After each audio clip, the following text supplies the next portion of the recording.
বাঁকুড়া জেলার একটি ছোট্ট গ্রাম দেউলভিরা।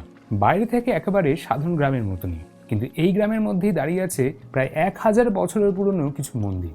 এই গ্রামটি বাঁকুড়া ও পুরুলিয়ার সীমান্তের কাছে হওয়ায় অনেকেই একে ভুল করে পুরুলিয়ার গ্রাম বলে মনে করেন। যাই হোক, এই মন্দিরগুলোকে বলা হয় দেউল। বাংলায় এই ধরনের স্থাপত্য খুব কমই দেখা যায়, বরং উড়িষ্যার মন্দিরগুলোর সঙ্গে এর অদ্ভুত মিল রয়েছে।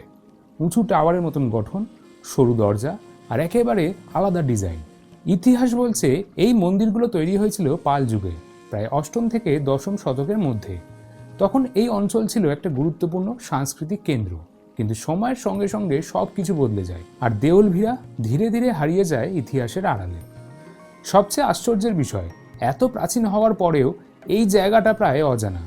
নেই তেমন পর্যটক, নেই কোনো বড় প্রচার। আজ মন্দিরগুলো অনেকটাই ভেঙে গেছে, গাছপালা আর সময়ের ছাপে ঢেকে গেছে তাদের আসল রূপ। তবুও দাঁড়িয়ে থাকা এই কাঠামোগুলো যেন চুপচাপ প্রমাণ দেয় একসময় এখানে ছিল এক সমৃদ্ধ অতীত। বাঁকুড়ার এই নির্জন গ্রামে দাঁড়িয়ে থাকা দেউলভিরা মন্দিরগুলো আজও যেন অপেক্ষা করে আছে কেউ এসে তাদের হারিয়ে যাওয়া ইতিহাস আবার শুনবে বলে।